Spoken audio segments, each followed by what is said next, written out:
Alors écoutez, cela faisait déjà 3 jours que J.D. Vance était à Rome. Il est arrivé vendredi. Il avait été reçu hier par le cardinal Parolin, une sorte d'entrevue, je dirais, de flambeau de la paix, parce qu'on sait que les relations entre ce catholique converti depuis peu, il a été converti depuis 2019, et le Vatican ne sont pas toujours au beau fixe, notamment sur le thème de l'immigration.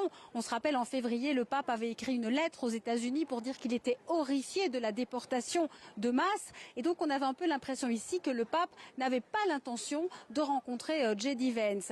Et puis finalement, aujourd'hui, cette information qui nous a été donnée, ils se sont vus très brièvement, juste avant la bénédiction Urbi et Orbi. Ici, certains disent que le pape s'est montré en bon samaritain. Il ne veut pas rompre les ponts diplomatiques avec les États-Unis. Il semble qu'il aurait peut-être plus d'influence à parler avec J.D. Vance qu'à ne pas le faire. En tous les cas, c'est ce qu'on pense. Mais c'est évident que cette photo du pape et du vice-président américain fait désormais la une de tous les journaux aux États-Unis. Et cela plaît évidemment à l'électorat catholique de J.D. Vance et de Donald Trump. Alors effectivement, vous l'avez dit, c'est deux catholicismes qui s'affrontent.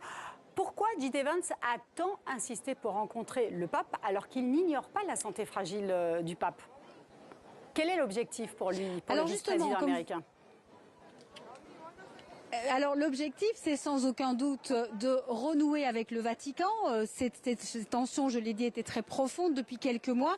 On parle ici d'un catholicisme inclusif, celui du pape François, et exclusif, celui de J.D. Vance, qui lui utilise sa foi catholique pour expliquer son action politique.